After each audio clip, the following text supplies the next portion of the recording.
Мынау сұрақтардың бір 67%, 67% осы сұрақ екен. Жазғы маусым, 8-ші маусымға барасыз ба деген сияқты. Мен жазғы маусымға бармайым. 8-ші маусымға тоже бармайтын шығармын. Енді баспаймын дейтін жерді 3 рет басасың дейді ғой, бірақ енді дәл қазір енді бармаймын деп отырмын. Сол басқа проекттер, нелер, пландарым басқа болып жатыр. Енді көреміз алда. Енді басқа сұрақтарға жауап беремін. Сосын мынандай сұрақтар көп екен. Енді мен алдында да айттым, қазір де айтамын, бір жапқан есім қайттан ашпаймын деп. Сол енді алдыңғы үміткерлер туралы сұрақтарыңыз болса, оны азбай қойсаңыздар болады. Мен осыған жауап берейін, дальше жауап бермеймін. Сол тағы да айтамын, бір жапқан есігім қайтадан ашылмайды. Поне білеш?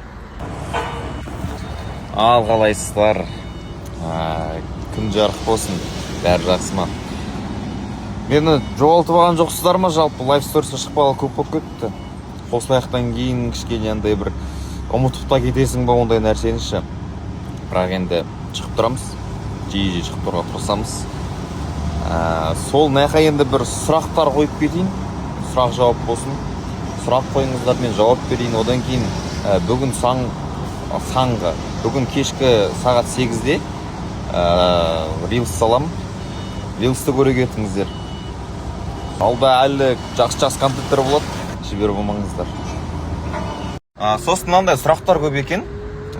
Енді мен алдында да айттым, қазір де айтамын, бір жапқан есім қайттан ашпаймын деп. Сол енді алдыңғы үміткерлер туралы сұрақтарыңыз болса, оны азбай қойсаңыздар болады. Мен осыған жауап берейін, дальше жауап бермеймін. Сол тағы да айтамын, бір жапқан есігім қайтадан ашылмайды. Поне білеш? Біреу жаз жеріпті. Не, Вьетнамнан қашқан солдатсың ба деп.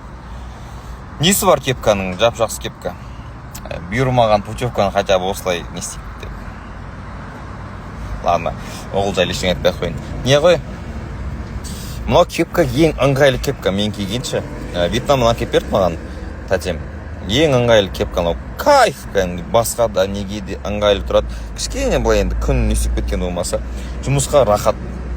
Енді өзім страницам болғаннан андай бүйтіп әрлеп несем келмейді, қалай ба, солай даже. Всем привет. Я себя очень странно чувствую в последнее время. Я хожу на работу и все, прихожу, валяюсь, сплю. 0 энергии, ничего не делаю. Абсолютно. У меня нет сил даже прибраться дома, что-нибудь приготовить. Купила фруктов, хоть как-то поднять иммунитет. На меня просто друзья обижаются, подруги. Почему игноришь? Меня зовут на встречи. Я не могу. Я не знаю, что со мной. У меня 0 энергии. У меня нет сил с вами даже разговаривать о чем-либо. Поэтому, как только станет лучше, я обязательно с вами свяжусь. Sorry, my friends.